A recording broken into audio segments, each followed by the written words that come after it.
is Dr. Manuel A. Howard. Today's 1-minute lesson is on community leadership. Community leaders take responsibility for the well-being and improvement of their communities. Are you a community leader? What does it take to be a community leader? A community leader wants to make a difference in a given community. Community leaders are influential and have the ability to love people, inspire hope, encourage, teach, and guide. Community leaders, one that has the ability to connect with different generations, different races, different genders, and different socioeconomic backgrounds to positively impact the greater good. Community leaders in the 21st century must be passionate, strategic, trustworthy, transparent, dependable, and selfless. I encourage you to lead strong today. Good day. It's me again, Dr. Manuel A. Howard. Today's 1-minute lesson is on transformational leadership. A transformational leader is a change agent or game changer with a vision for needed change in a given community, organization, or institution. Transformational leaders have had a heart transplant and have been changed from the inside out by the power of the Holy Spirit. Grandma used to say, change gonna come, but not until the change agent has been transformed and released. Let faith transform you today, my friends. Peace and blessings.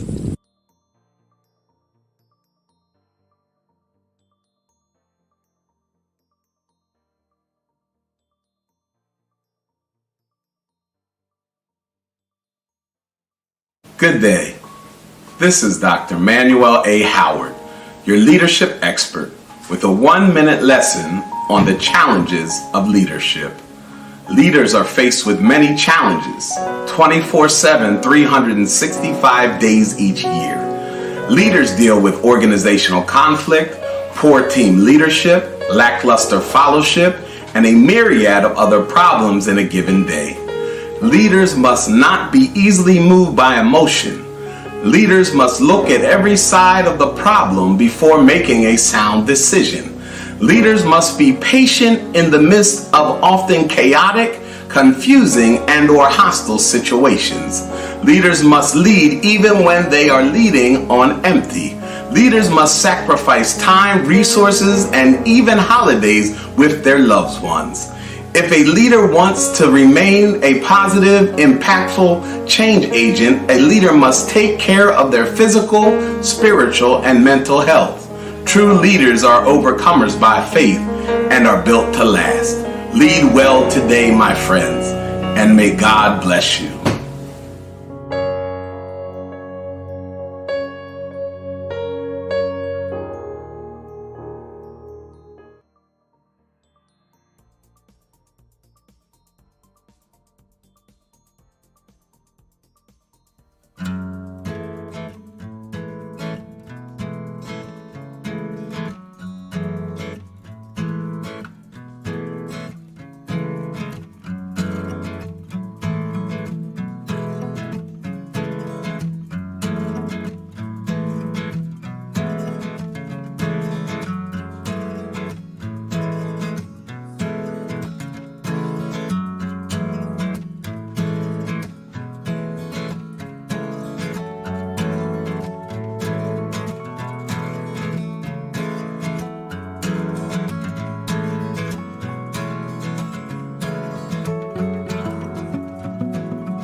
Greetings to all of you. I am so happy you have chosen my book to help so many people on their journey to aging in place. How did I get to this point in my long career in geriatrics? I started my career in geriatrics, believe it or not, playing a guitar back in the early 80s for 7 nursing home groups at the Presbyterian Home in Evanston, Illinois. Each group would gather in their individual dining rooms once a week to sing music that I had collected, and we would all sing together. They did not have music to look, as that would distract from the singing. As I started as a volunteer, I eventually got paid, but then one day, the head of volunteers heard me go by her office. She opened the door and said, "Graduate school" to me. So I went to graduate school, majoring in geriatric psychology and geriatric recreation therapy. I finished graduate school and got a job as a recreation therapist with a staff of 10. Trained them in geriatric recreation therapy and ran the department for 2 years. I then left the field and started my own company, inventing walking products for the elderly to keep them walking and out of wheelchairs, receiving 3 US patents and 10 US trademarks on 10 ambulation products. I ran the Mary Walker Corporation for 30 years. I wrote 4 books but only published 1 book, Journey to Aging in Place. I felt that almost all retirement and nursing homes in the US are not up to my standards of care. I was also a nursing home administrator for a short time before I started Mary Walker Corporation. So I knew the federal and state regulations that the facility staff was to follow. Due to low education and pay, the nursing home facilities were not up to my high standards. Thus, I realized the need to write Journey to Aging in Place. So I did. The purpose of this important book is for elderlies, children is to assist mom and or dad, or both, to aging in place. The parents have settled into a place to live on their own, being that they might have downsized or that they like the neighborhood and have reasons to live where they now live. The children need to be invited into the home after they introduce the book, Journey to Aging in Place, to encourage them age in place by helping their parent or parents to clear out collections they are no longer using by and answering all the questions asked throughout workbook style of this book. Asking questions like, how many screwdrivers does dad really use now? Going through their living area from kitchen to bedrooms to linen closet, going through the whole house and clearing out with mom and or dad, or both, all that is not being used by them. The workbook is long and very detailed, so will take the children time or maybe hours to complete this task, 1 room or area at a time. So take some of your time to look through the book to see the possibilities of what it can do for your parents who wish to join the journey to aging in place, and have fun with their parents to get the tasks done. Mom and dad will be glad you did help them and kept them out of nursing homes and retirement homes, and give them permission to go on the journey to age in place. I am on a mission to restore ambulation to all long-term care residents, either through the GROW program or assisting the residents to walk safely in the Mary Walker or other assistive devices that have been developed under the Mary Walker Corporation. Specialties: high aptitude in mechanical engineering. Also, innovator for advances in improvement of care for residents living in long-term facilities. Presently, in November 2014, I am working on getting 2 new federal regulations passed by the U.S. Congress. In studying the Ober Nursing Home Reform Act regulations passed in 1987, the regulations call for restorative care for all residents of long-term care nursing facilities.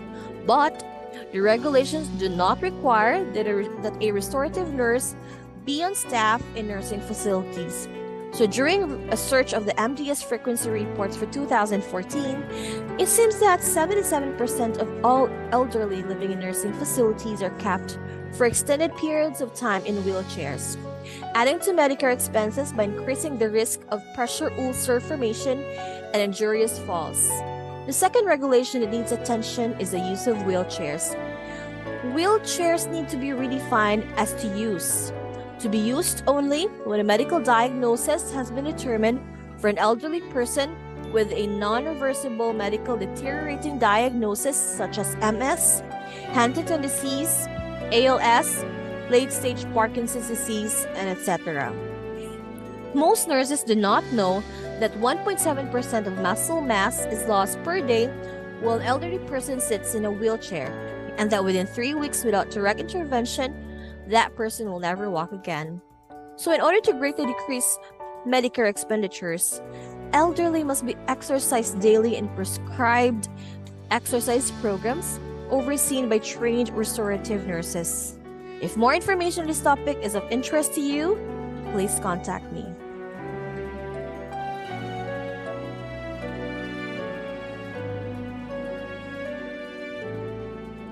Greetings to all of you. I am so happy you have chosen my book to help so many people on their journey to aging in place. How did I get to this point in my long career?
Dr. Manuel A. Howard.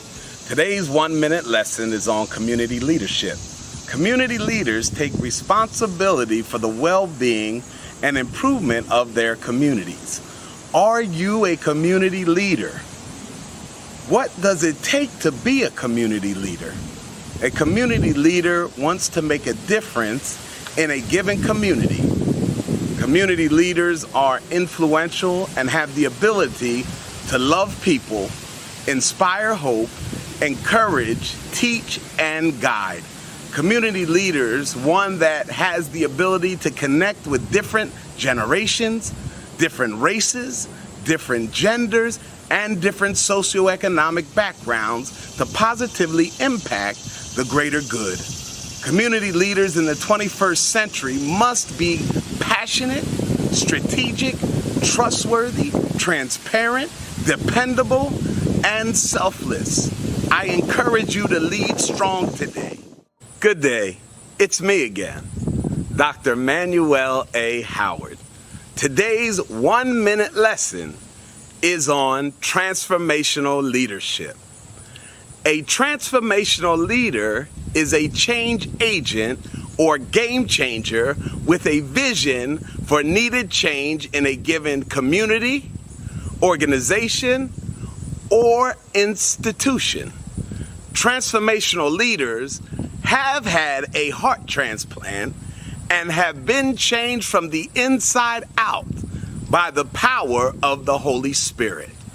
Grandma used to say, change gonna come, but not until the change agent has been transformed and released. Let faith transform you today, my friends. Peace and blessings.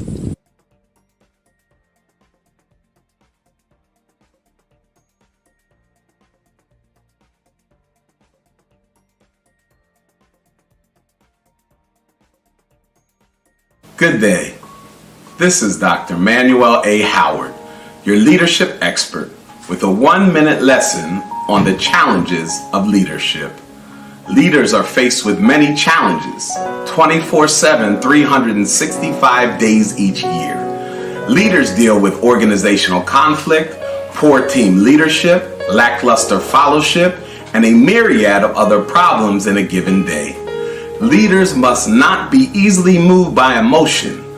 Leaders must look at every side of the problem before making a sound decision. Leaders must be patient in the midst of often chaotic, confusing, and/or hostile situations. Leaders must lead even when they are leading on empty. Leaders must sacrifice time, resources, and even holidays with their loved ones. If a leader wants to remain a positive, impactful change agent, a leader must take care of their physical, spiritual, and mental health. True leaders are overcomers by faith and are built to last. Lead well today, my friends, and may God bless you.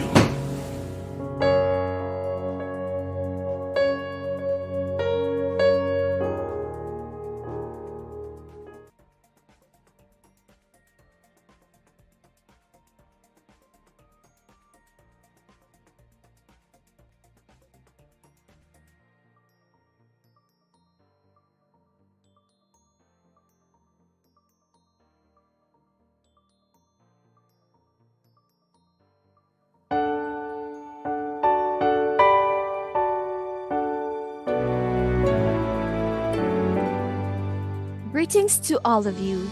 I am so happy you have chosen my book to help so many people on their journey to aging in place.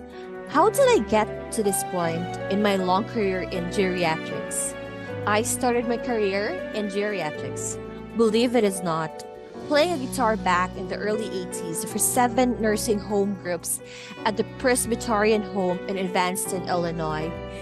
Each group would gather in their individual dining rooms once a week to sing music that I had collected, and we would all sing together. They did not have music to look, as that would distract from the singing.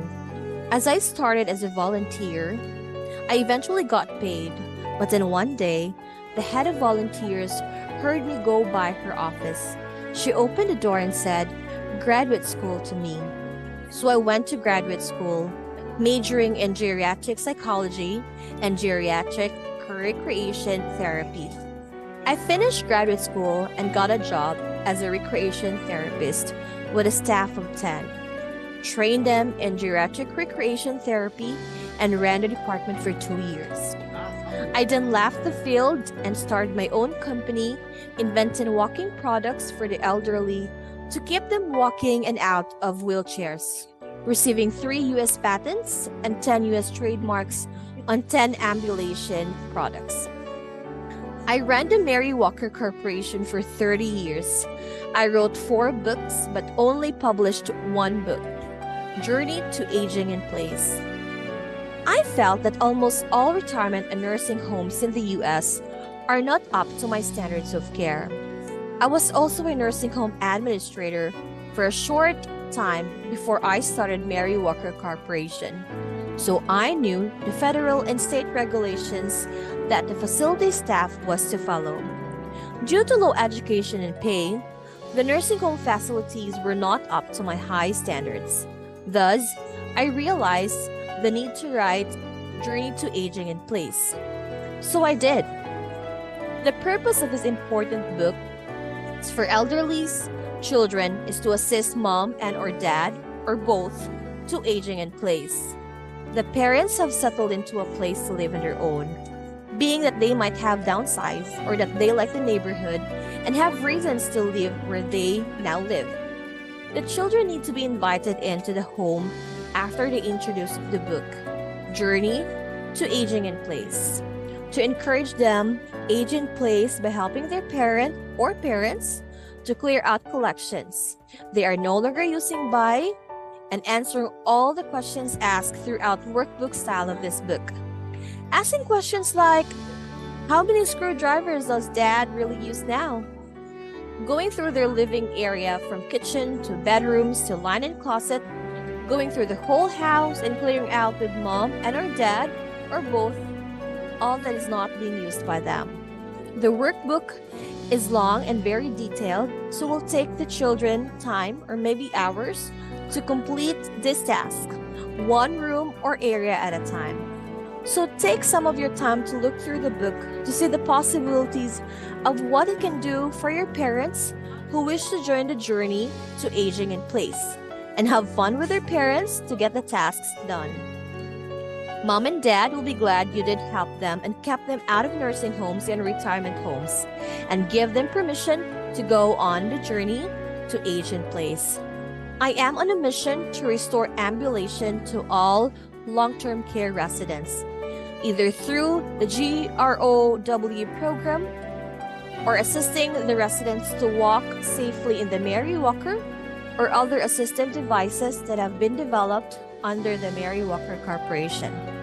Specialties: high aptitude in mechanical engineering. Also innovator for advances in improvement of care for residents living in long-term facilities. Presently, in November 2014, I am working on getting 2 new federal regulations passed by the U.S. Congress. In studying the Ober Nursing Home Reform Act regulations passed in 1987, the regulations call for restorative care for all residents of long-term care nursing facilities. But the regulations do not require that a restorative nurse be on staff in nursing facilities. So during a search of the MDS frequency reports for 2014, it seems that 77% of all elderly living in nursing facilities are kept for extended periods of time in wheelchairs, adding to Medicare expenses by increasing the risk of pressure ulcer formation and injurious falls. The second regulation that needs attention is the use of wheelchairs. Wheelchairs need to be redefined as to be used only when a medical diagnosis has been determined for an elderly person with a non-reversible medical deteriorating diagnosis such as MS, Huntington disease, ALS, late-stage Parkinson's disease, and etc. Most nurses do not know that 1.7% of muscle mass is lost per day while an elderly person sits in a wheelchair, and that within 3 weeks without direct intervention, that person will never walk again. So in order to greatly decrease Medicare expenditures, elderly must be exercised daily in prescribed exercise programs overseen by trained restorative nurses. If more information on this topic is of interest to you, please contact me.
All right, and we are live. Good morning, Manhattan!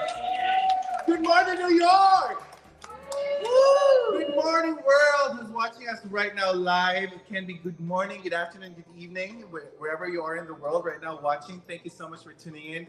Today is the second day of a Reader's Magnet Book Confab here in Manhattan, and we're very happy to see everyone here. So how about a shout out for everyone? Woo! Good job. I know yesterday was jam-packed, right? Full of stories, and we've never had a book confab that full of inspiring stories from people from everywhere. I know they've come from different states. Some have traveled across North America. Reader's Magnet has traveled across North America in the past 2 weeks. And here we are here in Manhattan. And before we move on to introducing our next speakers for today, I know we have a set of speakers today. I'd like to thank Dr. Manuel and Mary for sending the recorded videos. Again, Reader's Magnet is here to prove that we share your story with the world wherever you may be, in whatever possible ways that it may be, so that we can share your story with the world, okay? I know today there's gonna be a lot of stories. The first speaker we'll have today is quite the same as the other ones that we have based on background, but definitely this first speaker will have a totally different trajectory of her inspiring story. And then later we'll move on about quite similar to Mary Harmon's story earlier, right? It's more like a nursing home, kind of caregiving story. It reminds me of one of our closest authors in Reader's Magnet, Ali Gaceta, shout out, who's watching us right now in Denver, Colorado. She's watching us right now. Her story is about her nursing and caregiving with her mom for like more than 10 years, if I'm not mistaken. But I hope you guys are excited as I am for day 2. Woo! Are you guys excited for day 2? Woo! Great. Be ready with your notes so that you can ask questions. It can be virtually or here live. Later this afternoon, we're gonna have another one who's gonna do a virtual interview. I believe she's from Arizona or from California, but we'll try our best to make it happen, okay? But without further ado, to officially open day 2 of Reader's Magnet Confab. And again, it may be raining outside, but it can dampen our spirits here at Evans Gallery for the Reader's Magnet Day 2 Confab. Here with us to welcome us all, ladies and gentlemen, I give you the amazing Vice President of Reader's Magnet, Mr. John Carl Levinas. Yeah. Yep, that is right. Not even a storm, earthquake, or a little rain will actually dampen our spirits nor our souls. Okay, so, gosh, what a journey it has been. I mean, 2023 started off in New Orleans in January. We traveled to, help me out, team, New Orleans. After New Orleans, where did we go? No. London, right? London. Even my team is already confused. We went to London, and then we went to LA. We drove to San Francisco. And then San Diego. No, not San Diego. Hong Kong. I know we're based off San Diego, so my team loves San Diego. But yeah, we flew to Hong Kong, our very first Asian country for this year. And then San Diego. Yeah, and then San Diego. And then Chicago. And then Chicago. Yes, Chi-town. The Windy City. And after Chicago, where did we go? Frankfurt. Thank you, team. Frankfurt. After Frankfurt, we flew to the literary Latin capital of the world, Guadalajara in Mexico. And after Mexico, we are here, right? New York has been home for me for the past several years, and it's great to be home, and it's great to end 2023 with a huge bang at home. So what a amazing journey, amazing travels, a lot of stories, and really, as I've always said, at Reader's Magnet, we do not hesitate. We do not even think twice of sharing your stories with the world. So, authors, event goers, fair goers in the different parts of the world, thank you. Thank you for following us. Thank you for making us and trusting us to make your story, be part of our journey, as we are very much part of your journey as well. So, without further ado, we'd like to kick off the day with, we already kicked off the day with 2 authors, and we'd like to continue it with more stories, so that this Sunday will not only be blessed, but this Sunday will also be very fruitful and meaningful to all of us. So, again, I thank you from the bottom of my heart, and in behalf of Readers Magnet, I'd like to also shout out to everyone again, and send out our appreciation to all that have followed and trusted Readers Magnet. Thank you very much. Have a good day, everyone. Once again, John Carl Levinas, everybody. All right, to kick off, are you guys ready to hear our first author? Woo! She's an invited guest of Readers Magnet, and we're very happy that she's here with us today. Our first speaker is a retired nurse, accomplished poet, a former city council person, and dedicated youth advocate. Founded the Dr. Barbara Collins Bowie Scholarship Foundation, Incorporated in 1997. This foundation has offered a safe space for young artists to express themselves. Barbara's progression from hosting monthly poetry events to establishing thriving after-school and summer performing arts programs has earned her a trusted and respected reputation in the community. Ladies and gentlemen, to tell us more about her background, her story, and of course her book, The Village of Gadsa. Ladies and gentlemen, Barbara Bowie. Yeah!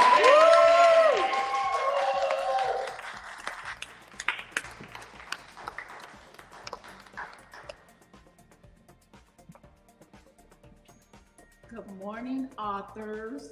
Good morning. I feel so blessed to be here. I am Barbara Bowie, and okay. I guess I need the microphone. Is it on? Yes. Testing. Okay.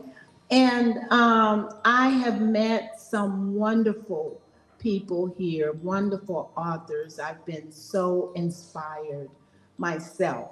So just to get, this is going to be short, I think, just to give you some background information. I am founder and executive director of the Dr. Bowie Scholarship Foundation. And like he said, we offer opportunities for young people to be able to express themselves in a safe environment. And what I try to tell people is that adults don't really understand that when we all go through things, especially this COVID, but anything, divorces, and we have to understand that our kids are going through the same thing, but we get so concentrated on ourselves and finding our own outlets that we don't really realize that our kids need outlets as well. And so back in 1997 or whatever, I was doing the poetry venue, and young people were coming in and they were their poems were about incest and abuse in the homes and bullying at school and these types of things. And I felt at that time that I found my mission at that time, just focusing on young people and giving them that opportunity to be able to express feelings that they usually don't have the opportunity to do. So, but I must say, I have 3 points that I wrote down. My brother and I were born and raised in Jackson, Mississippi. Now, I don't know if you guys understand that Mississippi is one of the states, I think the worst oppressive state in the South, you know, and so we went through that. My brother became a freedom rider. Anyone here know what a freedom rider is or know what they're all about? If you do, raise your hand. And if I have like free right, like freeing your soul, basically, like expressing yourself. okay, freedom rider is yes, ma'am. Martin Luther King. Yes, yes. This is in the 60s, the civil rights movement. And most of us, you know, went through quite a bit during that time, but there was a lot of tenacity. So there were a lot that was accomplished during those years. Now, my brother was 19, I was 13. So my brother spent 39 days in the Mississippi Penitentiary on death row just for walking into the bus station and going where it says whites only instead of colored only. I did a lot of sit-ins and meetings and you know, so they call me a freedom rider too, but I never thought of myself as that because I didn't go to prison like my brother. But you know, I was in that. I was a civil rights activist, and so this book that I wrote is about trolls and elves. But I started this book when my daughter was about 8, 7 or 8. She's 46, okay, or something.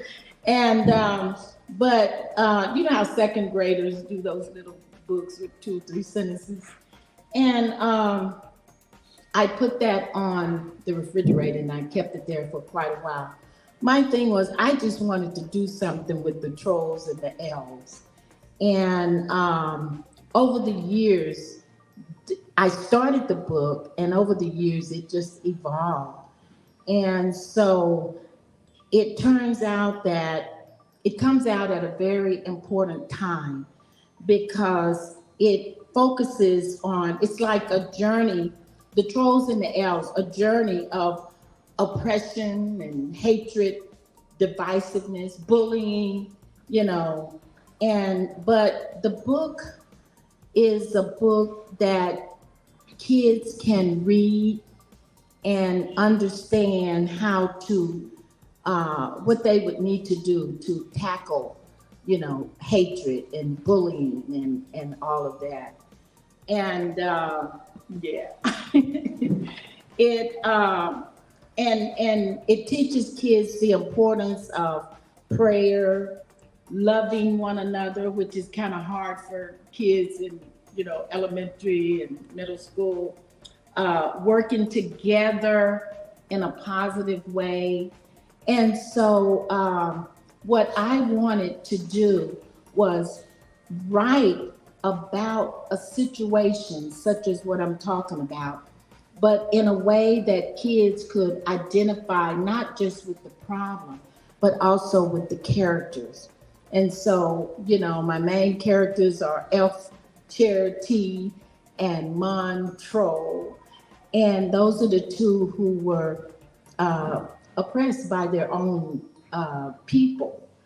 But evolution brought them to where, you know, there was love and like they started out being able to work together, the trolls and elves, you know, in peace and harmony, you know, sharing their abilities and but of course, as you know, peace doesn't last long.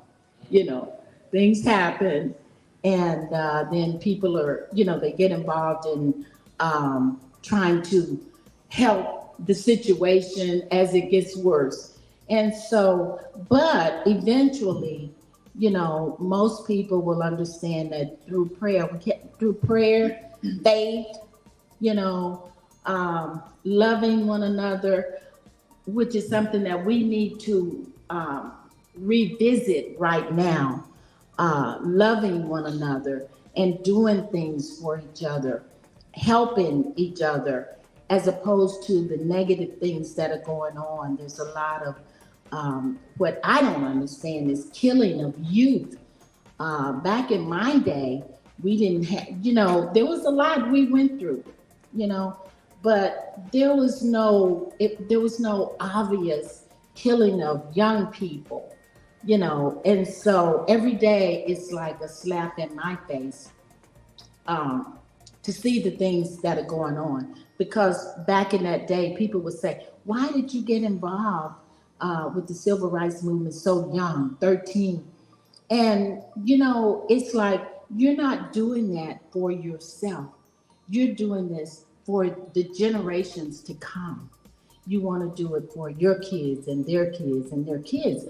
And so today, what I'm seeing, I have grandkids and, I'm like, wow, this is not what we intended it to be, So I'm hoping that, not just kids, but others will read the book and understand that we need to come back to just the basics, which is just loving one another and praying, having that faith, and working together in your neighborhoods and communities and churches and homes, and so that's what the book is all about, and it's a beautiful way to tell that story through the trolls and the elves.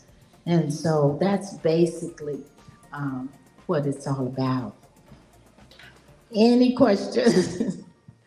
Yes, sir. Why trolls and elves? Well, because like I said, when my daughter was 8 and she did the little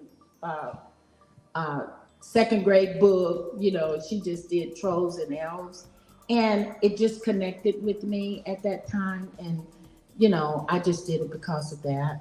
That's cute. But I love, I've just connected with the trolls and elves, and then it's taken me all these years, and now there was a movie or a series or something about trolls and elves. There were several of them. But when I started, there was nothing. I'm like, I must have lost a lot of money because I should have done it. Right. So, any other questions?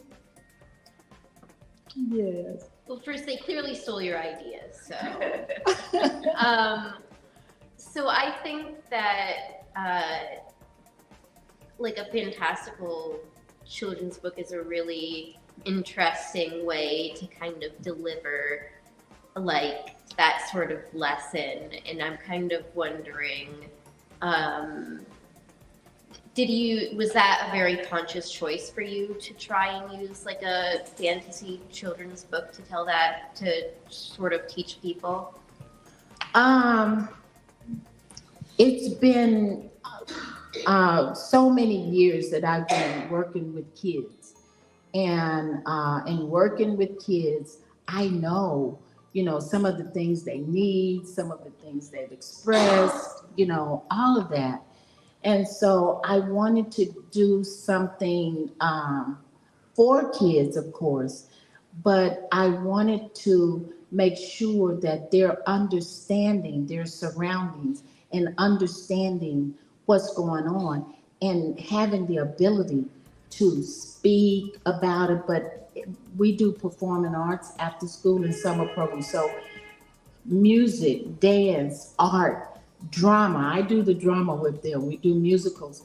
And what you find is that when kids do whatever they do, they're expressing themselves. And so it's a great opportunity for them. But I wanted them to understand, in the real life, what is going on, and give them a way to see that without it being threatening, So they may read the book and not even know, that is connected with what's going on, but it does teach them how to deal with. And our theme for the Bowie Foundation is working together against divisiveness, hatred, and bullying. So that's always what we're teaching the kids, and how to present themselves on stage with their stories. And so, yeah, that's my thing. My passion. Yes, sir. Does your foundation work with directors of equity and inclusion at all to with the kids? Yes, of course. What's that look like in a children's setting? Well, there's a lot of diversity, and we have done some, pretty neat things.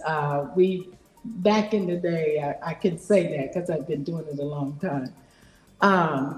We had white kids playing slaves, and black kids playing slave owners, and just to because when we do a musical, they're having to research and get information about whatever that particular musical is about and who it is. We did Martin Luther King, and they had to research that. Right now, I do a program called Black History Month Festival every year.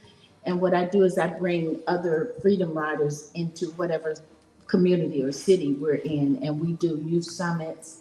The freedom riders are there for like 3 or 4 days, and we do, several events with the kids.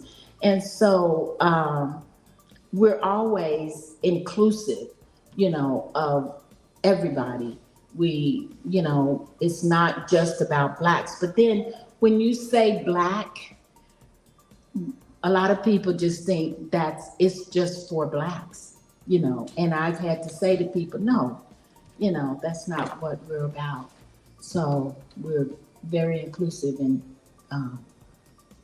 and outspread. So Thank you. Thank you. thank you for your questions and your attention. And the book is where.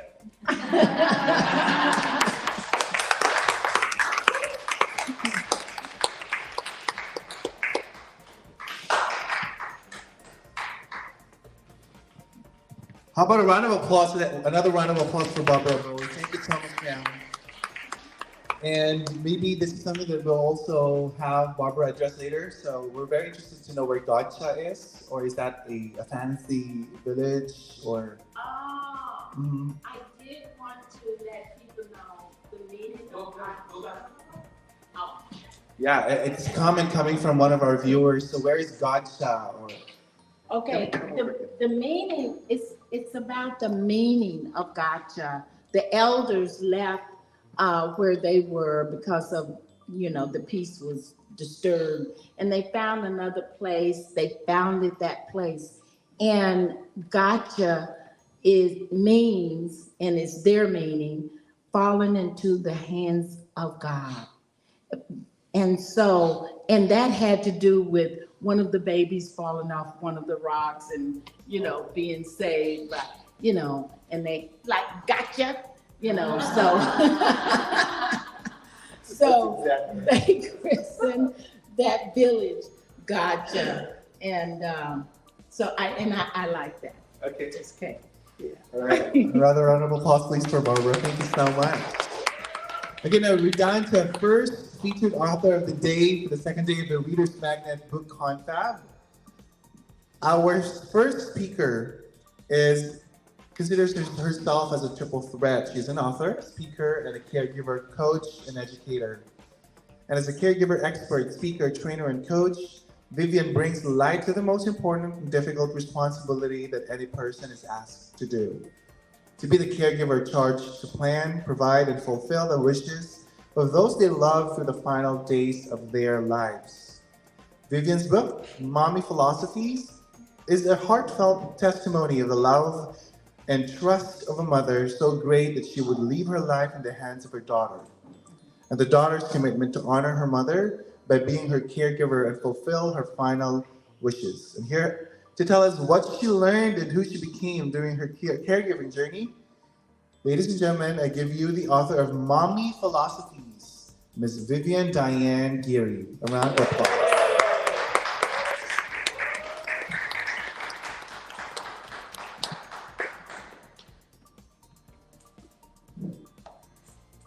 Close your eyes. You're driving down a street. It's a city street. You're not in any kind of a hurry because you're retired. You look down at your odometer, and when you look up, you see a truck on your left entering your lane. You need to turn the steering wheel to the right to avoid a collision, but your left hand slides off the steering wheel, making the car move to the left instead of turning right. Then bam, fender bender.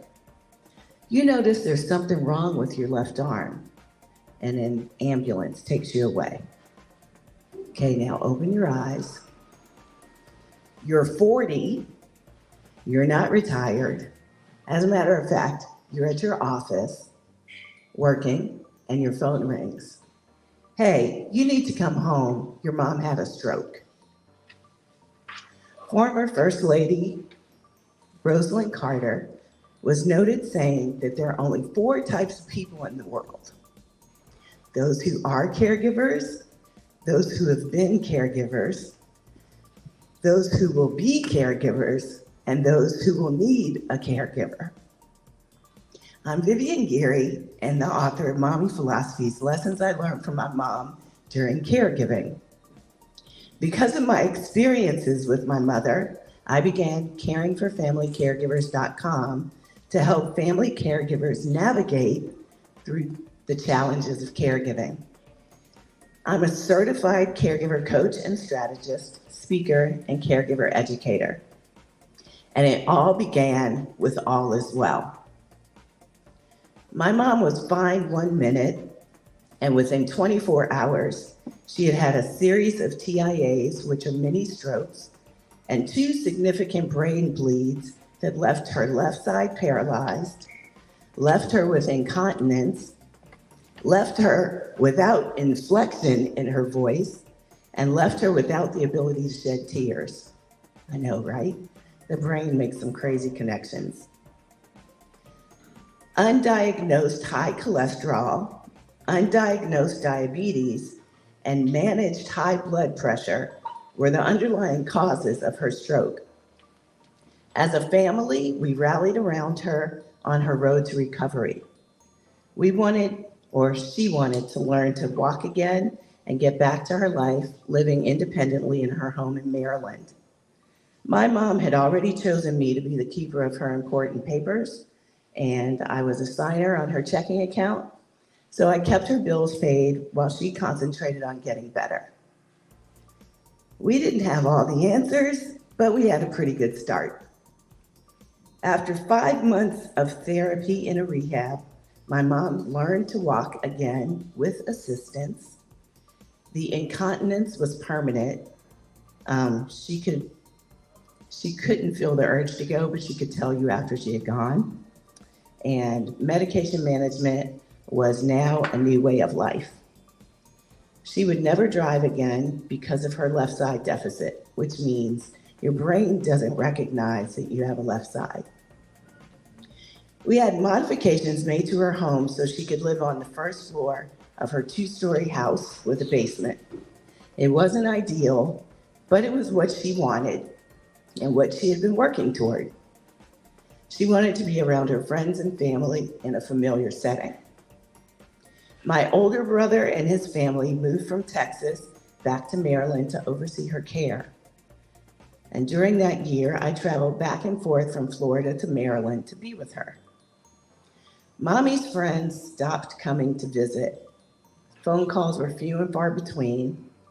The support she thought she would have was not there for her in the way she thought it would be. She also got out of the practice of walking and lost that skill too.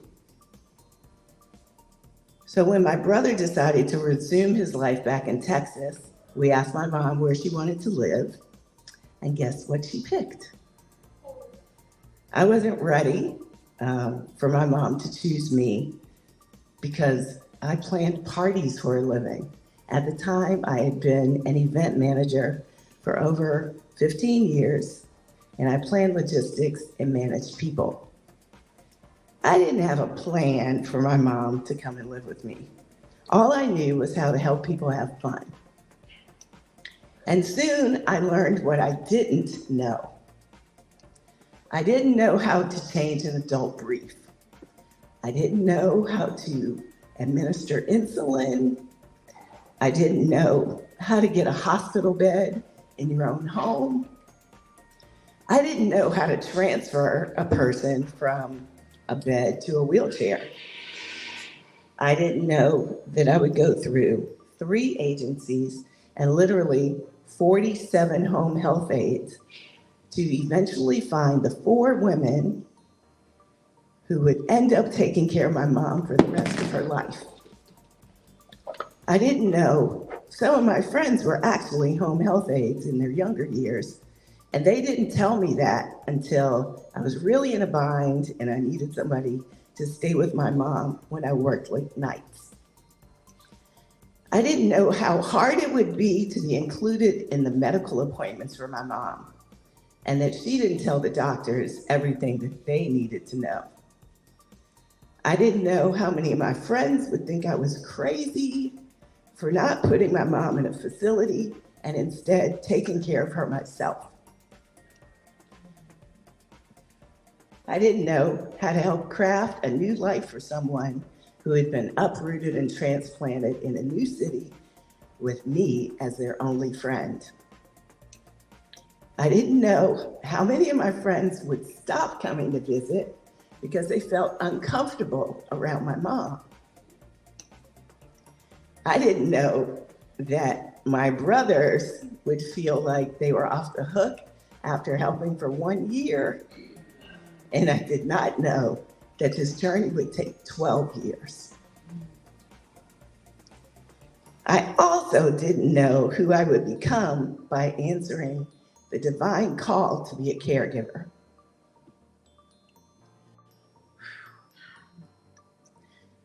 I didn't know I would find my own voice by using my voice to speak up on my mom's behalf. I didn't know how I was going to make the rest of her life the best of her life, but I knew that's what I wanted to do out of my love for her. Her life didn't end after having the stroke, and my life didn't end by being her caregiver. I didn't know how much of an impact my mom would have on the lives of my dearest and closest friends. And I didn't know how much this caregiving journey would impact me. And finally, I didn't know how important it was going to be for me to tell my mom's story of faith, love, laughter, and life, which became the catalyst for the book, Mommy Philosophies. Only time and experience would reveal these things. What I learned is all is always well. Everything was a fire drill in the beginning because everything was happening for the first time. It's a drastic and daily learning curve where eventually you learn you can handle just about anything that comes along because you've done just about everything. And finally, all is well. One of my mom's most popular sayings was, all is well. In fact, it's mommy philosophy number 1. I noticed when things were at their most hectic, perilous, disorganized, and chaotic, she would say, all is well. It was a helpful reminder for her of the strength she needed to make it through the unknown with the belief that she could do it with God to reach an outcome that she knew was attainable, even if it didn't look like it at the time. It was her declaration of faith. It served as a reminder to those around her who heard it to change their mindset. Get out of panic mode and get into faith mode because we're going to make it successfully through the challenge in front of us, no matter what the challenge is. When Mommy first came to live with me, we used a home health agency to provide home health aides to come stay with her during the day while I was at work. Every home health aide learns the same curriculum when they're trained in whatever program they go through to get their certification. But when they get hired, they spend most of their time with patients who all have a certain level of health and abilities. So they don't always get to do everything they learned in school when they're working with a patient. Well, we had a few home health aides that must have just done medication reminders and meal prep, because when they got to us, they knew about the concept of changing an adult brief, but they hadn't done it since they were in school. It's a pretty simple process. I'm going to walk you through it. The process takes 15 to 20 minutes, but I can tell you a lot quicker. First, you unfasten the sides of the brief, you roll it down and tuck it under, and then clean, clean, clean. And then since my mom's left arm didn't work, she had to be turned to her left side. And then you roll up the brief, clean, clean, clean, and you slide the new one under her. Then you turn her to the right side, take the old brief out, clean, clean, clean, unroll the new one, place her on her back, lift the front up, attach the sides. Done. Easy peasy. After one demonstration, I could do it. But sometimes my mom had to endure changes that took up to an hour. And she still looked like a 2-year-old trying to diaper a baby alive doll. It was not cool. And she would say, all is well. To which I would exclaim, no, it's not. Mommy, you're wearing a Daisy Duke. And if you've ever seen the Dukes of Hazzard, Catherine Bach with those shorts, you know where the reference came from. So we would start laughing, and then we would fix it and make sure both of her cheeks were covered. She would say all is well when she was having her blood drawn. If somebody stumbled when they were transferring her and they almost fell, she would say all is well. And any other time that was shaky for her, that would be her declaration. She made that a lot in church too, so much so that her pastor would incorporate it with and associate it with her as much as with the Bible. Even today, when I hear someone at church use the phrase all is well, when addressing our congregation, I still feel her presence in the atmosphere and in the service. Thinking back on our caregiving journey, I would have to say all is well is pretty accurate for how we lived our lives. We definitely had a positive outlook on things. There was always a solution. Sometimes we just hadn't found it yet, so we kept looking.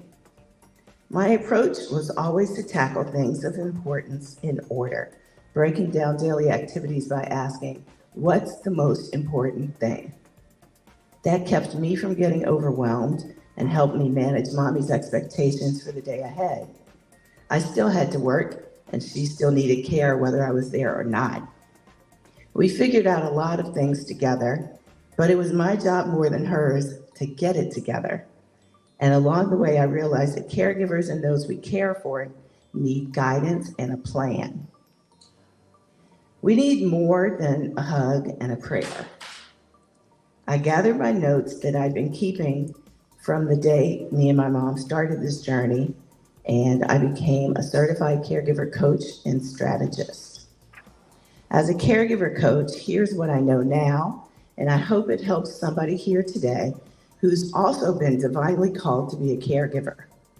Number one, everyone deserves to be treated with dignity. You're caring for a human being who wants to remain respected, especially when they feel vulnerable and in need. So find a way to relate on that level. Some people looked at my mom with pity as a sweet old lady in a wheelchair, but I looked at her as a person who needed a little extra help, not as a person who was broken who needed to be fixed. Number two, laugh until you cry. Everything is better with humor. There are good times to be had along the way, and making memories that will stay with you after your loved one is gone is priceless. And number three, give them authority and a voice.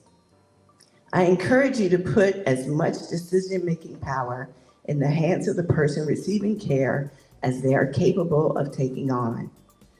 It is their life, and they should have ownership over it for as long as they can.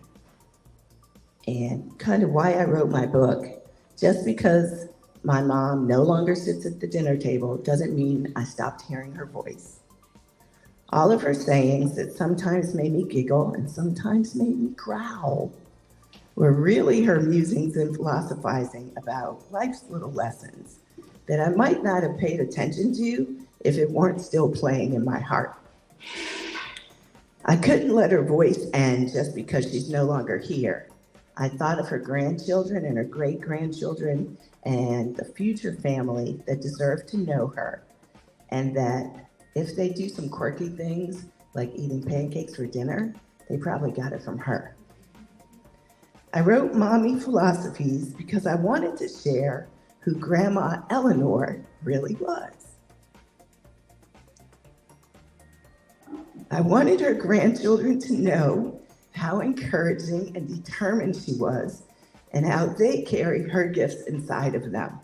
I wanted them to feel her spirit with them. I included little bits of our caregiving story to show how the act of caregiving is not only part of our heritage and is also part of our heritage and family legacy. I'm not the first caregiver in my family, and I won't be the last, as we already have kids with special needs in our next generation.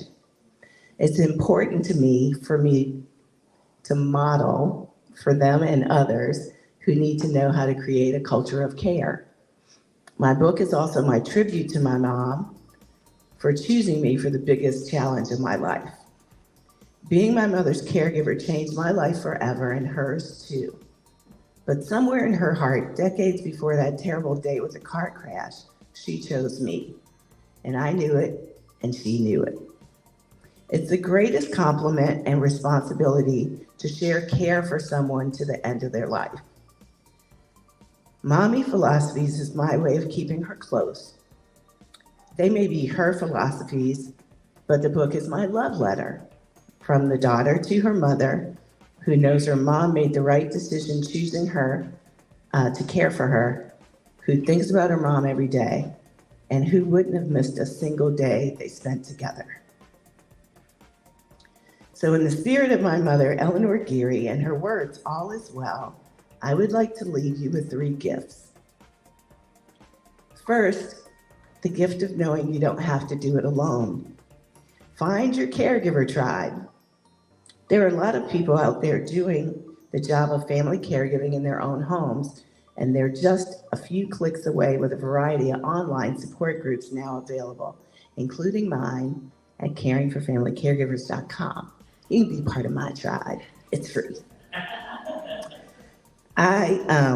When I started caregiving, the only support groups in my area were held at the hospital between 10 a.m. and noon, usually on a Tuesday or a Thursday. So I knew they were totally not my tribe because I was at work. But now, and since the pandemic, resources are a lot more accessible. My second gift to you is to know that there's a way to have a plan. You don't have to figure it out by trial and error or losing sleep, quitting your job, getting divorced, or going broke. There are strategies that will save you time, money, and headaches. There are great tools now for medication management. There are things to look for when hiring home health aides. And there are certain ways that are most effective for getting an unsafe driver to give up the car keys. If you want me to point you in the right direction or just help you customize a plan, I do that too.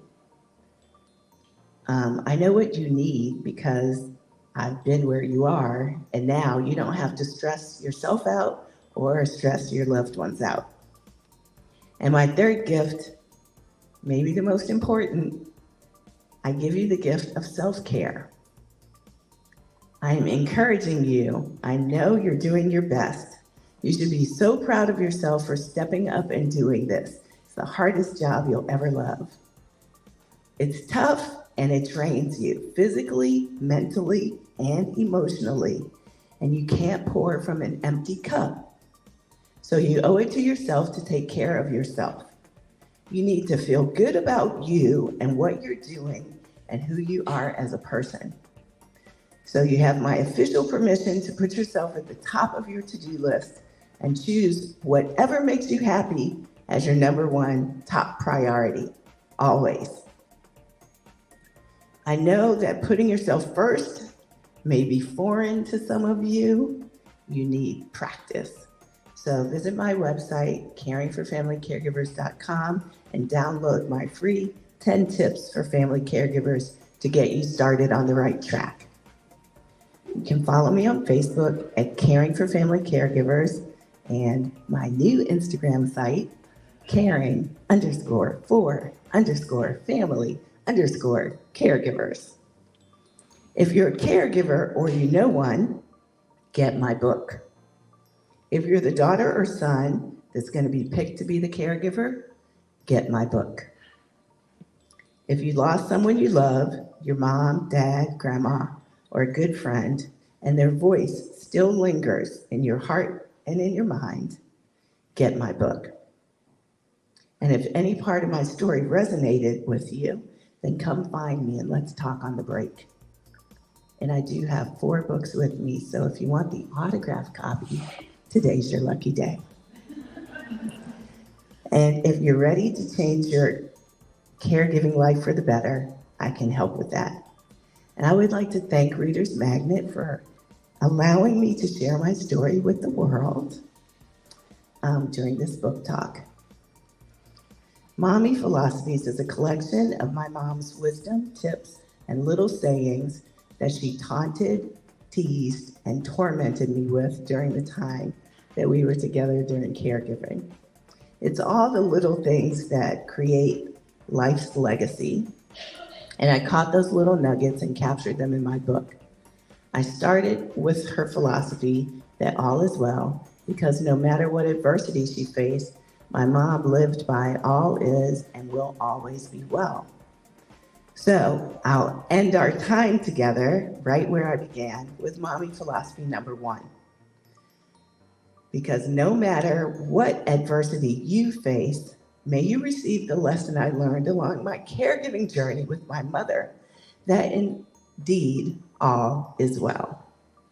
But it's up to you to care enough about your life so you can care for the lives that you'll be given the gift of caring for. Once again, I'm Vivian Geary. The book is Mommy Philosophies, Lessons I Learned During Caregiving from my mom. Lessons I learned from my mom during caregiving. So thank you. If there are any questions, thank you. So is it like a collection of essays, or or is it like chaptered? Or I was curious. It about is the format. chaptered, 20 chapters. Each chapter is one of her philosophies. Gotcha. So the title is the philosophy, and then the chapter is the story behind it. Thank you. Mm-hmm. Other than the All Is Well one you already shared, is there another favorite or second favorite phrase? I'm going to tell you the one that kind of made me the most crazy. It's there's always room for chocolate. Because my mom used to have chocolate after breakfast every day. She would tell me she was full. I could take her plate away. And then she'd go, I'm ready for my chocolate now. What? You just told me you were full.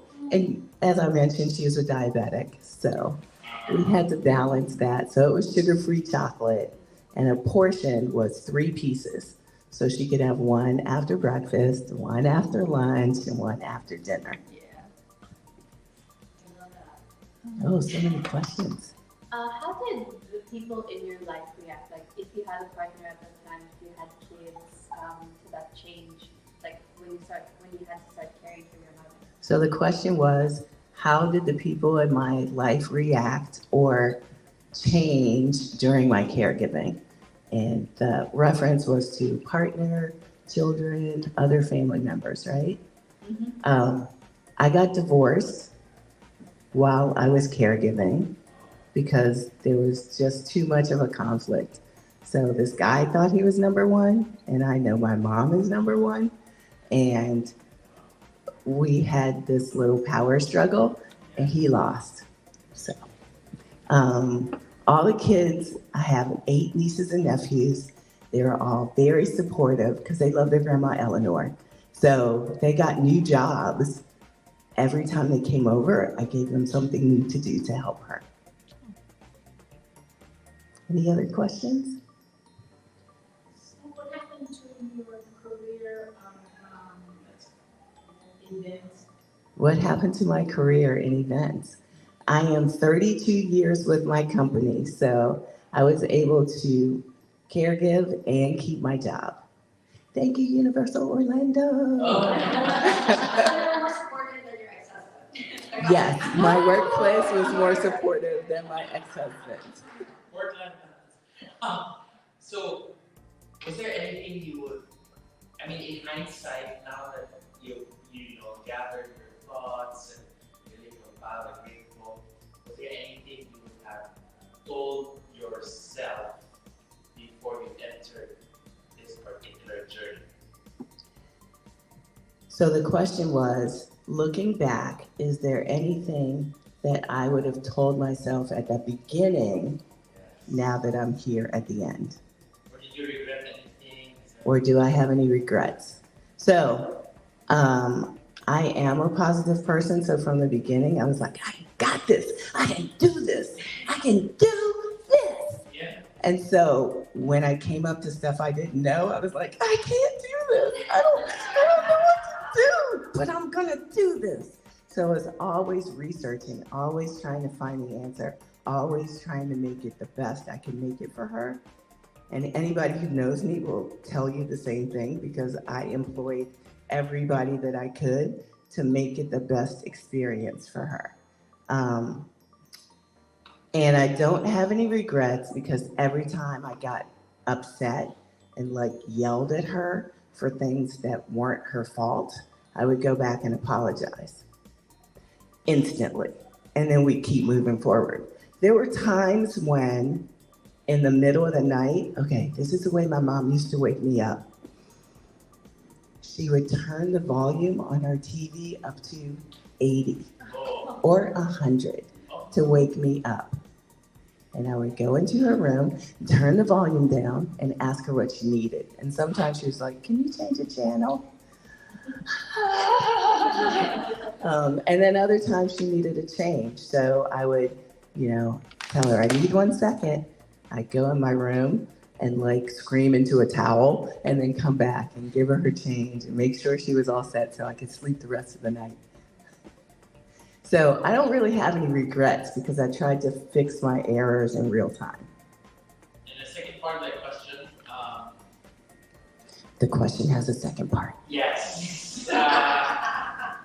What would you tell the young folks now that probably are willing on set or are scared to take on the... What would I tell somebody who is reluctant to be a caregiver now? Or who's willing but Or scared? who wants to but doesn't know what to do? Yeah. So I would tell somebody who was willing, who didn't know what to do, I got you, boo. We can do this. There are so many ways to get help if you're willing to do the job. Number 1, you need to call yourself a caregiver so that you research the right way. You can't be helping mom and them because you can't Google helping mom and them and find resources. But if you Google help for family caregivers, then you'll find there's a lot of stuff there. And then if there's somebody who's reluctant because they don't want to do it, they should seriously consider those thoughts, because they're real and true, and don't do it if you can't do it, because then you do a disservice to the person you're caring for and a disservice to yourself.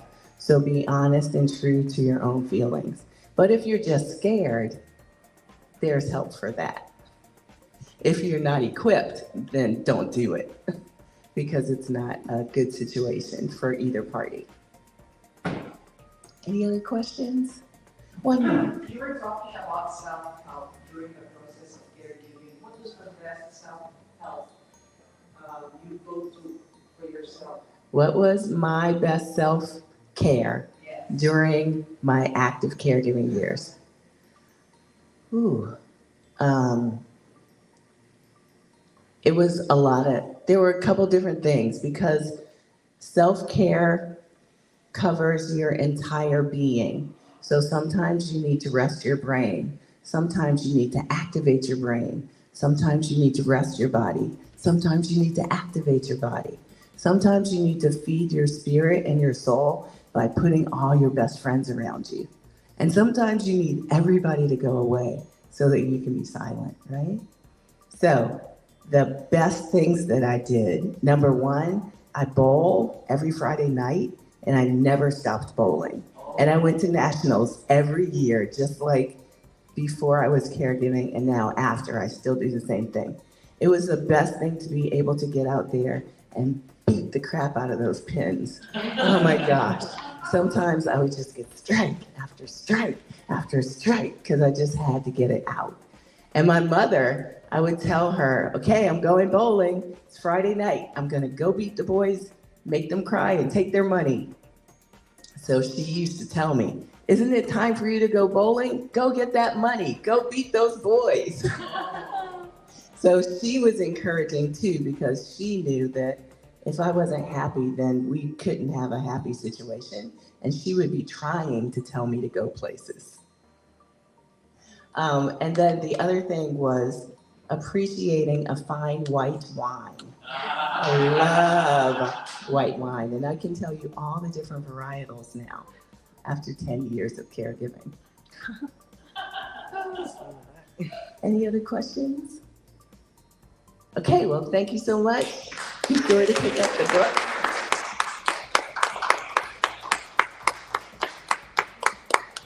Once again, Mommy Philosophies.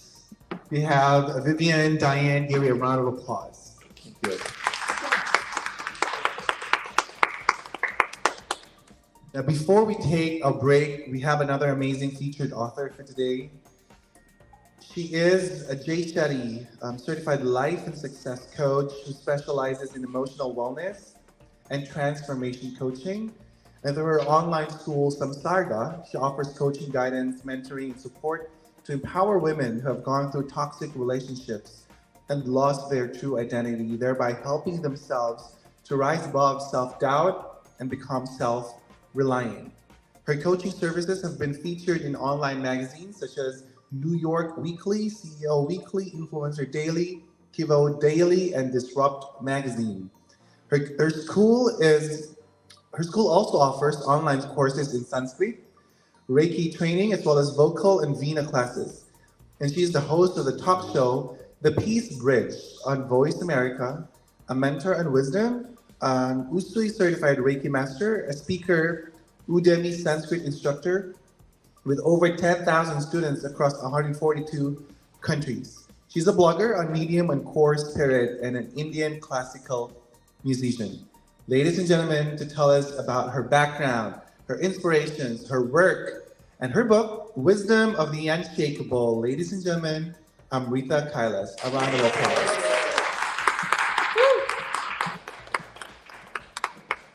Good morning, everyone. Good morning. Namaste to each one of you. Thank you. Thank you so much, Readers Magnet, for giving me this beautiful opportunity to present my book talk on wisdom of the unshakable. I'm deeply honored to be among renowned authors, book lovers, and amazing books in the happening city, New York. I'm Amrita Kailas, a Jay Shetty certified life and success coach and the host of the Peace Bridge talk show on Voice America. I specialize in emotional wellness and have been helping numerous women around the world to rise from self-doubt and become self-resilient so that they can live a life of peace and balance. I come from the land of serene landscapes, Canada. My roots are from the culturally rich land, India or Bharat, which has gifted the world with great personalities. Some of them you might know, Mahatma Gandhi, Swami Vivekananda, Paramahamsa Yogananda, and many, many more. Raise your hand if you've come across anyone mentally unshakable in your life. Unshakable. Wow, I see a lot of hands. What do you think was their secret power? Sorry? I was gonna say stubborn. Stubborn. Anything else? Strong personality. Strong personalities. Like a calm. Calm. Wow. Anything else? Faith. What is it? Sorry? Faith. Faith. Yeah, all of these are true. Wisdom of the Unshakable is not just a book. It is an indispensable guide that will take you on a transformational journey from your emotional pain to peace through the lens of ancient wisdom. Let's dive into one of these pages and see what is in this book. So this happened 5,000 years back, and Prince Arjuna was a great warrior. He was talented, brilliant, mighty, and skilled in various weapons, including archery. However, when he had to fight the Mahabharata war against his own cousins, uncles, and teachers to protect his kingdom, he became filled with self-doubt. When self-doubt struck Arjuna, he went through a myriad of physical and mental sensations that prompted him to run away from his duty to fight the war. He lost his confidence and was filled with grief and disappointment. To escape the war, he tried to convince his coach, Lord Krishna, that fighting the war would lead to killing his own people and incurring sin in the future. In our lives, we also enter states of self-doubt when we face challenging situations or problems with our family, friends, and peers at our workplaces. Confusion, fear, and anxiety crop up, making us incapable of thinking clearly and finding the best solution to our problems. Arjuna was not incapable or did not lack knowledge or skills. Arjuna's emotions overpowered his rational thinking and discriminative power. This made him feel helpless and not prepared for fighting the war. He understood that he would not be able to fight the war with this unbalanced emotional state. Have you ever experienced such an internal battle between your positive and negative emotions? Yes. Has it ever left you in a place of helplessness and disappointment? No. I'm not going to that. We are not going to that. That's good. Okay. For generations, people have been going through emotional suffering that has led to a lot of conflicts, wars, hatred, enmity, and loss of lives. So this has been studied by Future Learn. There is an organization called Future Learn, and they conducted a study in 2017. And according to that study, what came out was around 792 million people live with a mental health disorder of some kind. And the most prevalent ones have been anxiety and depression. So many of us, when we go through emotional suffering, we reach out to people or places or money or power, whatever is around us, in search of peace. Have you ever run such a race in search of peace? I did. I ran such a race. In 2009, I was working in a multinational company. While I was working there, I underwent severe emotional stress, unable to balance my work and my personal life. I had to return to my work just 2 months after my first delivery. I was assigned a project that required me to work 12 hours a day. As it was the time of global recession, I hesitated to quit my job and worked like a machine. I neglected my body and my mind. One day, I was walking down to my cubicle and had a strange feeling. I felt like my body was like a rolling rubber ball that was about to collapse. With the help of some of my co-workers, I somehow managed to reach back home. And when I reached home, I experienced very extreme pain all throughout my body from head to toe. There was numbness in my hands and legs, giddiness, stomach issues, all of which was making me super uncomfortable. This pain got worse day after day. And the pain was so extreme that I felt like I was lying down in a bed of thorns.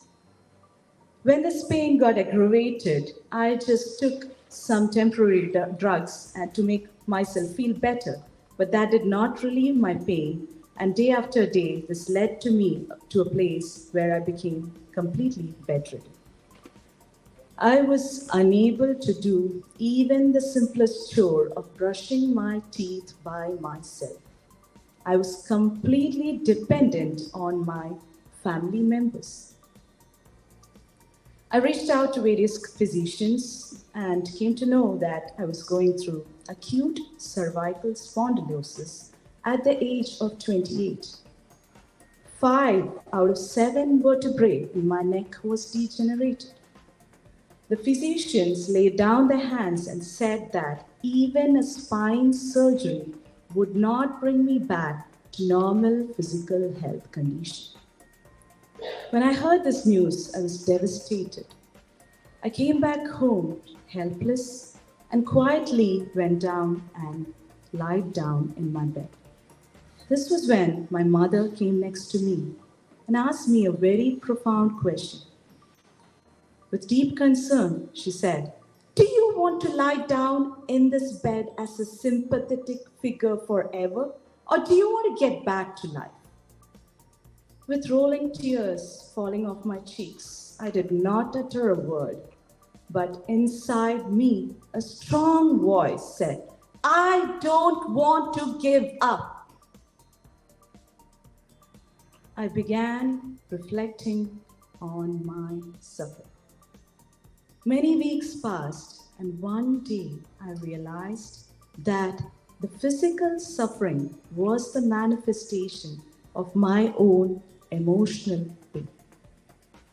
Although this realization did not help me to heal from my physical pain, it opened the doors to a great spiritual master who was also a naturopath expert called Swami Nirmalandagiri. Swami Nirmalandagiri kindly accepted me as his patient and began an intensive treatment that lasted for 10 months. At the end of 10 months, I recovered from my physical pain, but my emotional pain still remained. I continued my journey in search of peace for another 2 years, and in 2012, I landed at the door of another realized master called Sri M. Sri M guided me to integrate spirituality into my daily life. I was tired of being tired in emotional pain. All the attempts to fix my outside people, which included people and situations, failed. So the only option that was left to me was to trust in the words of my guru and integrate spirituality. I brought in meditation, mindfulness, and the teachings of Holy Bhagavad Gita into my daily life. Slowly, my focus began shifting from the outside world to my inside world. I began noticing the noisy mind inside me creating disturbances. With the help of many other coaches, like a scientist, I began analyzing my own mind with its disturbances. I began fixing the broken circuits of my mind and began noticing as I fixed the same challenging situations and people were easier to handle with resilience and grace. My mind began expanding with compassion, love, empathy, and the cool breeze of peace began flowing into my heart with wisdom. Friends, I found the answer that peace resides in our own hearts and nowhere else. Once I discovered this, I had a strong urge to share this wisdom around the world, which led me to help women in emotional pain to also develop this resilient mindset so that they can also live a life of peace and balance. It is also the reason that I'm here today to present the book talk on wisdom of the unshakable. The moral of my story is that anybody can rise from pain if they have built a resilient mindset and are ready to act on their pain. If you act on your emotional pain and utilize it as a fuel, it propels you towards your peace or purpose. We all take great attention to feed our bodies with healthy food. We take great attention to find the best job to establish our financial stability. How much attention do we actually give to our emotional health? Let me ask you this question. Did you all take care of your emotional health today? Raise your hand if you have. Wow, I see a couple of hands, which is awesome. We don't think about it. Yeah. So, emotional health plays a very significant role in determining our mental health. When it is compromised, it shows up in various forms. And I mentioned this in the book, which is sometimes you experience extreme exhaustion or tiredness. You become sleepless during nights. You also experience low self esteem. Has anyone here experienced any of these? And okay, many of you have. Okay, so there is also a strong connection between our emotional health and our physical health. Any guesses here? Do you know what is the connection between our emotional health and our physical health? Let's take an example of an emotion of anger. So when we become angry, there are parts in our brain that gets activated, which actually leads to activation of certain hormones that passes as chemicals into our bloodstream, reaching our organs and affecting their health. So when a person gets angry, it is quite possible that these hormones, when they reach those specific organs, they end up as heart attacks, strokes, or immunocompromised diseases, or diabetes, and much, much more. Has anyone heard about this? Yes, yeah. So what do we usually do? We usually run to a drugstore, find a drug, just fix it temporarily, and then continue with our life, right? But do we actually look into the underlying cause that could have resulted into such a physical health issue? We usually look at the outside suffering, which is the physical suffering, and leave the emotional pain unattended. Living in a technology driven world, we have advanced a lot in terms of transportation, technology, entertainment, and whatnot. Has this external advancement brought an internal advancement in our mindsets?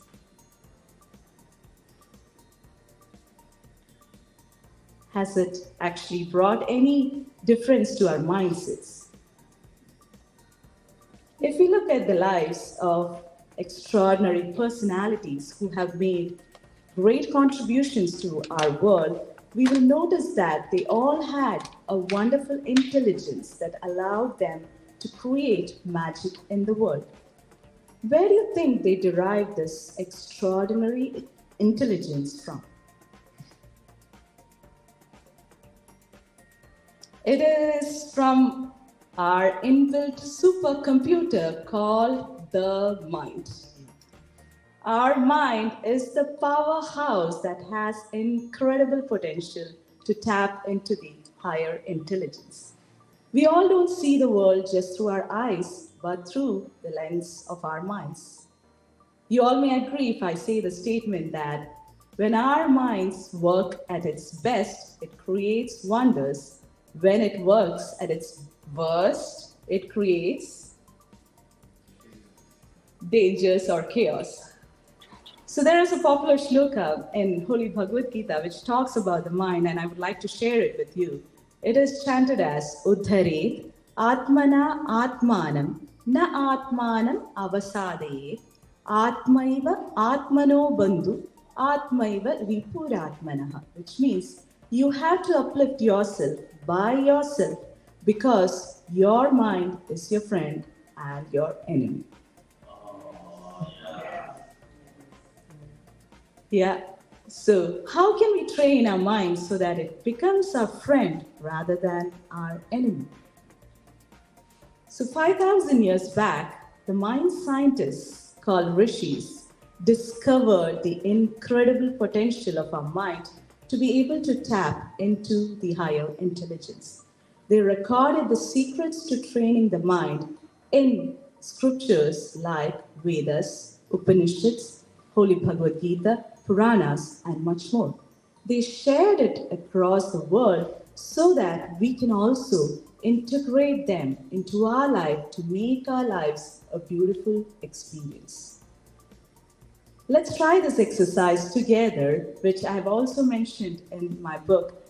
This is an exercise to analyze your mind and see where it is today. So everything in nature, according to Holy Bhagavad Gita, has 3 different qualities, including our minds.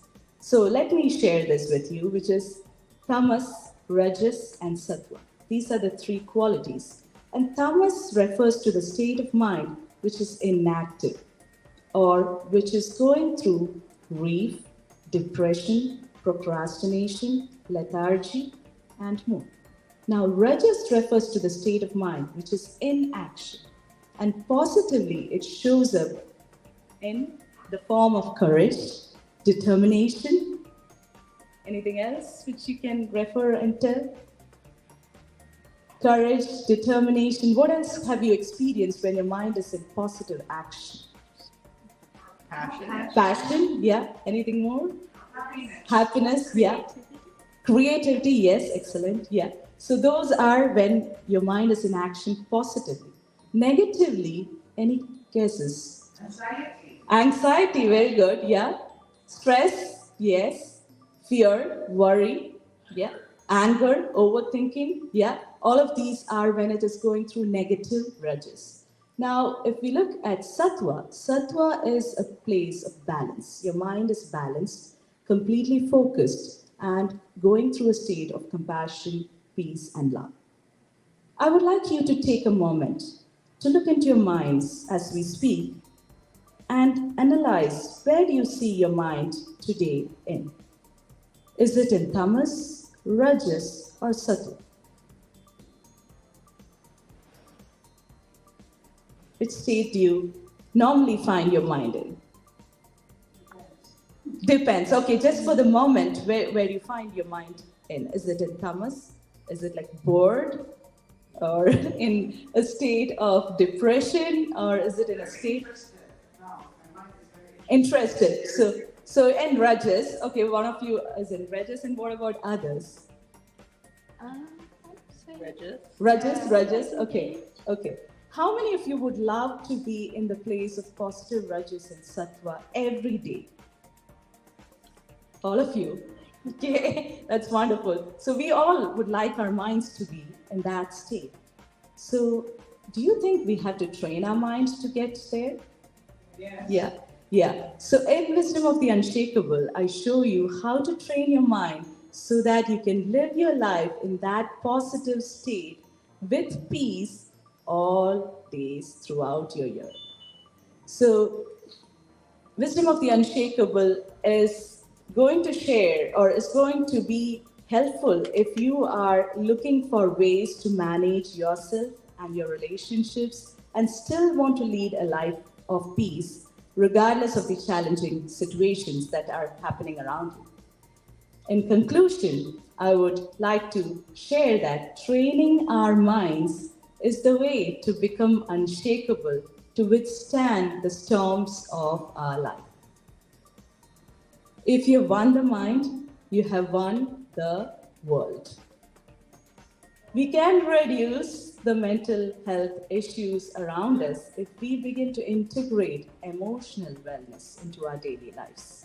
In Wisdom of the Unshakable, I show you how to integrate spirituality for developing emotional wellness, resilience, so that you can enhance your life, which includes your personal life, professional life, and your spiritual life, all together to live a beautiful life. Turn your pain into your true power with Wisdom of the Unshakable by your side. If you leave your minds unattended, what would happen? Go wild. What is it? It'll grow wild. Like Grow wild. So what should we all do?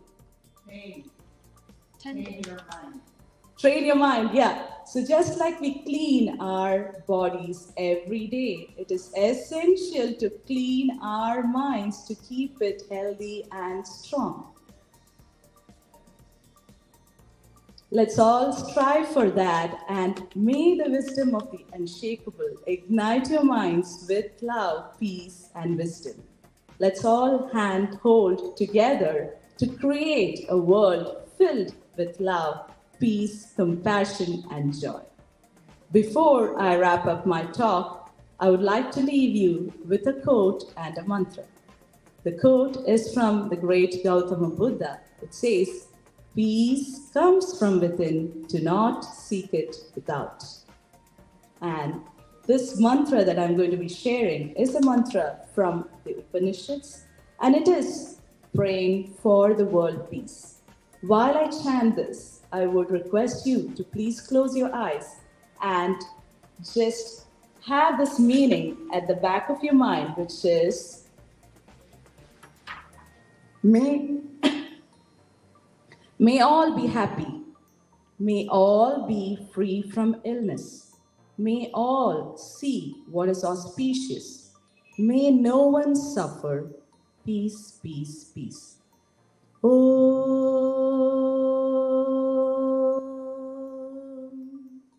Sarve bhavantu sukhinah. Sarve santu niramayaha. Sarve bhadrani pashyantu. Ma kaschit dukkha bhag bhavet. Om Shanti, Shanti, Shanti.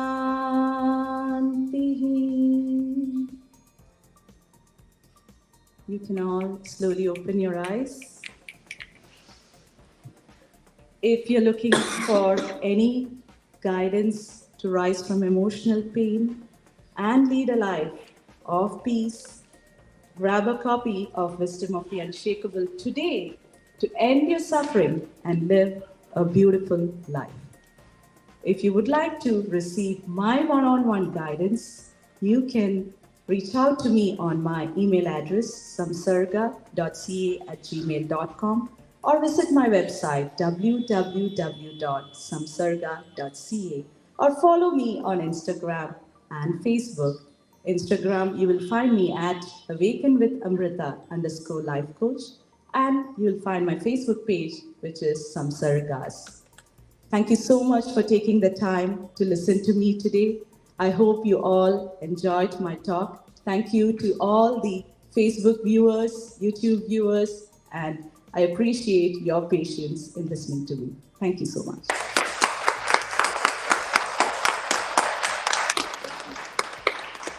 Any questions? Okay. What's your favorite way to clean your mind every day? I have a technique which I've also mentioned in the book. So it is with a certain number of steps that you have to follow, and I call it the SIFT technique, which is first trying to dedicate some time for yourself in the morning before you step out and interact with anyone else. So this is taking your personal time first few minutes of your day and closing your eyes and going through this technique. We can try this technique together if you all would like to. So close your eyes. We first stop, which is just allowing the mind to settle. Scan throughout your body and identify if you are experiencing any particular emotion. What is the emotion that you're experiencing at the moment? Name that emotion. If it is fear, name it fear. If it is anger, name it anger. Once you have identified that particular emotion, I would like you to feel that emotion. Where do you feel that emotion in your body? Just stay there and feel that emotion. Once you have named and felt that emotion in one particular part of your body, remain there and talk to your emotion. Talk to your emotion as you would talk to a friend. Talk to your emotion and ask it, what do you need from me? What can I offer you? Stay with it until you get a response back.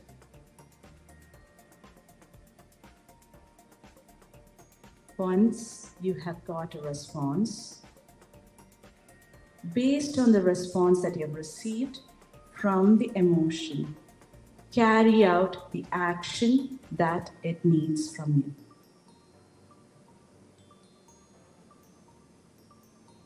Once you've carried out, or once you know what you need to carry out, thank the emotion for guiding you to know what to do next. By thanking, slowly open your eyes. How many of you were able to connect with your emotions?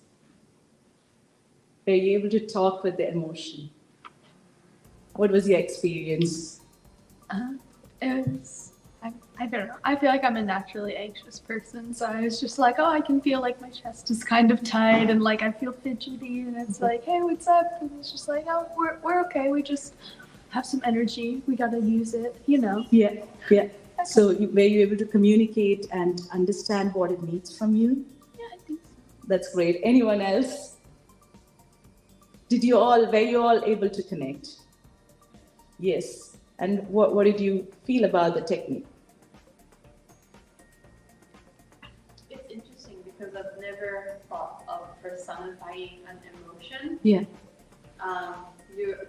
Usually they just tell you to acknowledge the emotion and process it instead of like talking to it. Yeah. So it's interesting and I think it's good. Yeah, so when you communicate, it's like you're disassociating it from yourself. You're not just going through it, but you're disconnecting from that emotion and trying to solve it to come out with a positive outcome rather than being stuck in it. Yeah. Any other questions? Yeah, go ahead. Do you find that nature is a helpful resource for your mind? Absolutely. Everything in this world is composed of energy, and the energy from the nature is refreshing, and also it guides us to go in or within to develop from inside, right? Absolutely. Nature is a teacher and an awesome healer. Yeah. Any other questions? Yeah. So I think it's really interesting how this seems to sort of acknowledge more negative emotions and realize that like they're there for a reason and sort of try and think through why that is there. But do you ever find yourself struggling to get past those emotions and struggling to get through it? I have definitely had those days when I had struggled to get past those. And those have been the days when I'm super busy and going through a time where I don't have the time to sit and just process it. And I've recognized after experiencing that, I have to spend that few minutes of time to just process this, get it back to the same energy level, and then move forward. But yes, I have gone through those struggles. Especially these have been at times when you experience a very difficult moment in your life. For example, if you're going through grief and you hear the news of the death of a loved one with whom you have been very closely connected to, you definitely experience that emotion, and it's very hard to get out of it immediately. But having a purpose in life has always helped me to focus on the purpose and get me back to track by understanding that I need energy to move on and achieve my purpose. And that has been my guiding light, I would say. Whenever such struggle comes through, I bring back my focus to my purpose and realign myself by getting my energy back and being centered towards achieving my goals. Did that answer your question? Thank you. So is that a quick, activity to do? Yeah. Do you find that the more you do that, it becomes like a habit and you just kind of automatically can go into that when that need is there? I didn't get the last part of it. When that need is there, Yeah. you just automatically.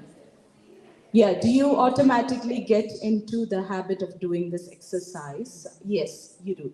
And as I said, this hardly takes few minutes of our day. It's just to recognize when we are going through a certain difficult feeling, to just sit with it. That's all that we need to know.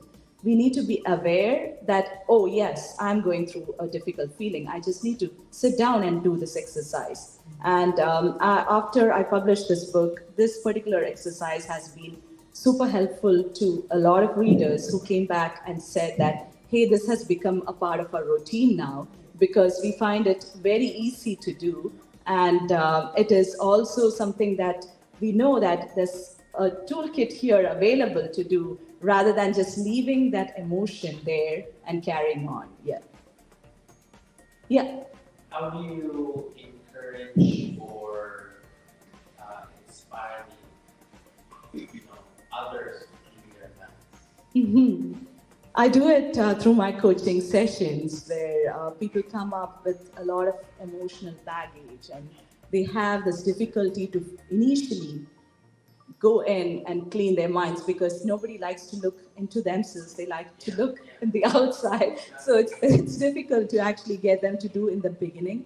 But as I educate them, telling them that the mind is actually the source from where all of this suffering begins, they are ready to actually go in and do something to get out of the suffering. Nobody wants to suffer. So they go back and they try to implement the strategies that I share. And I usually share it by an approach which is like a step-by-step approach, which is including mindfulness, just to first become aware, because if you're not aware of it, you cannot actually carry out this exercise. So if you're aware and if you're ready to dedicate that time to transform your mind, you would definitely put this into practice. So to inspire them, I have been educating them to help them understand the importance of keeping their mind clean and offering them mindfulness strategies so that they can use them as a support tool to integrate this into their life. Did that answer your question? Yes. Any other questions? Yeah, go ahead. Can I go back to the beginning of your story? Yeah. How was your husband in all of these? You should ask him. I'm very curious because that must not have been very, very difficult. It was a very, very difficult journey. Yeah. Is this question to me or to my husband? To you. Okay. From your point. From my point of view, my husband also was going through a very difficult stage. You can imagine just having a 2-month-old baby, and we were just married for 2 years, and seeing your wife bedridden creates a lot of pressure within you. It created a lot of issues within our families as to the uncertainty. Where is this going to lead to? His side and your side. Yeah, both of our sides. Is this going to lead to a place where we would continue to live together? Yes. Or is this going to lead to a state where one of us have to kind of give up and go on our own way? But I'm fortunate that my husband stood with me while we were going through this medical treatment, because there was no hope at all. There was no hope because no evidence was there that going through a naturopathic treatment would help you come out of it completely. Because you might know, like, the scientific evidence is less in these cases. It's like a trial. If you get into it and get out of it, it's something that you're lucky about. But I would say that it was a huge blessing that I met the right spiritual master, who was actually a very great expert in naturopath. So he had treated similar chronic ailments. So we had a little bit of hope that something might turn out. Was this here or? No, this was out in India. Yeah. Did you have to go back to India? I was in India before we traveled to Canada. We were in India. And so initially there was no hope, but meeting the right person gave us that hope and the confidence that we can go ahead and try this and see what happens. Yeah. Any other? Yeah, I am lucky. Yeah. Thank you. Yeah, go ahead. Do you have any advice for people who maybe tried this kind of thing or have tried like mindfulness practices before but have a hard time like doing them consistently for a long period of time? Like, I feel like after a couple weeks I start to forget about the habit I'm trying to form. So there's a very quick question that you can ask yourself. If you have that difficulty to maintain consistency in mindfulness, and this has always helped me, is asking yourself, am I in peace? Am I in peace? So when you are asking that question, which is like a check-in that you do, say you start your day at like 7 a.m. in the morning, and then you go through a busy schedule, and you end up in this place where you feel really very agitated or anxious or anything like that, you can just stop there. And for the mindfulness practice, what you can do is just take a break from whatever you're doing and then ask this question, am I in peace? And this question is very profound to me because when you are asking that question, you're also in the present. You're in the present moment and you're asking if you are in peace. And most often, if you're going through anxiety, you are not in peace. So you can use the technique that I shared to actually take that time, the break time that you have for grounding yourself and converting, I would call it converting your energy from that low level state to a higher level state so that you can move forward and achieve greater things in life. Thank you. Thank you, everyone.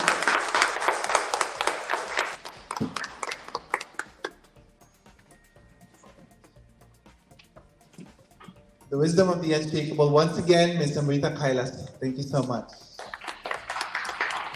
Okay, such amazing stories. You only are down to first 3 speakers this morning, and all of these speakers have been amazing, coming from different communities, from different backgrounds. And we just ended our morning session with, it wasn't a question that I would ask Amrita. I would want her to sing more and do the chat because that was soothing. That was really healing. I wasn't even sleepy. And then when she asked, like, how did that make you feel? I wouldn't want to say, I don't know. I just felt like I'm sleepy, or I don't. Is that even a good thing? Like you're relaxed, right? I felt so relaxed. So I think that's the last description that I introduced her earlier. You were a musician too. I believe you were a singer too. Yeah, that was really nice. So maybe she can sing more later. I would ask more time from Amrita. But again, thank you so much, everyone. Thank you so much, Barbara. Thank you so much, Vivian and Amrita, for the time this morning. We have more sessions this afternoon. So I know you guys are excited. I believe we have some snacks and pizza coming for everybody. Coming, or is already here, but just like yesterday, we'll have pizza for everyone so you don't have to go out because it's raining outside. So let's spend the rest of the afternoon sharing stories and inspiring each other. And this is the perfect time to, get along and discuss more questions with Vivian, with Barbara, and Amrita. So please stay tuned to all those watching us right now on Facebook, Twitter, and YouTube. Thank you so much, and we'll see you later this afternoon. Thank you.